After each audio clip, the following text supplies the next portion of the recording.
வணக்கம் சகோஸ். What is society? சொசைட்டியை சேஞ்ச் பண்ணணும் அப்படின்னு சொல்கிறாங்கல்ல. நானே முன்னாடி வீடியோலையும் சொல்லியிருக்கேன், change our society for our future kids அப்படின்னு சொல்லிட்டு. சொசைட்டி அப்படிங்கிறது யாரோ இல்லைங்க, நீங்கள், நான், என்னுடைய அண்ணன் தம்பிங்க, உங்களுடைய தம்பி தங்கச்சிங்க, பக்கத்து வீட்டுக்கார், இவங்க எல்லாரும் சேர்ந்தது தான்.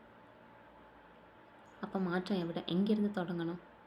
நம்ம வீட்டில் இருந்து தொடங்காமல், அவன் இப்படி இருக்கான், கவர்மெண்ட் சரியில்லை, போலீஸ் ஸ்ட்ரிக்டாக இல்லை, ரூல்ஸ் அண்ட் ரெகுலேஷன்ஸ் ப்ராப்பராக இல்லை அப்படின்னு சொல்லி ஒரு யூஸும் கிடையாது. வருங்கால ஃப்யூச்சரை ஸ்ட்ராங் பண்ணுறது நம்ம கையில் தான் இருக்குது.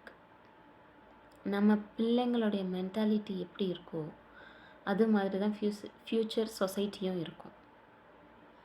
அவங்க மென்டாலிட்டி நம்ம அவங்கள எப்படி வளர்க்குறோம் அப்படிங்கிறதுல இருக்கு. இப்போ இருந்தே தயவு செஞ்சு பெண் பிள்ளையோ ஆண் பிள்ளையோ 2 பேரும் ஈக்குவலாக ட்ரீட் பண்ண ஆரம்பிங்க. பொண்ணு பண்ணாலும் தப்பு தான், பையன் பண்ணாலும் தப்பு தான்.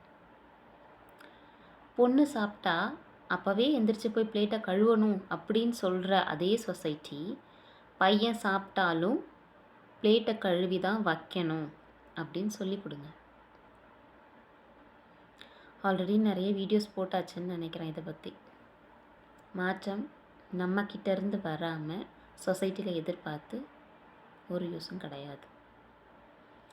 என்னடா தேஞ்ச ரெக்கார்ட் மாதிரி இதையே அடிக்கடி போட்டுட்ருக்காளுன்னு இல்லை, உண்மையிலே ரொம்ப கஷ்டமாக இருக்குது.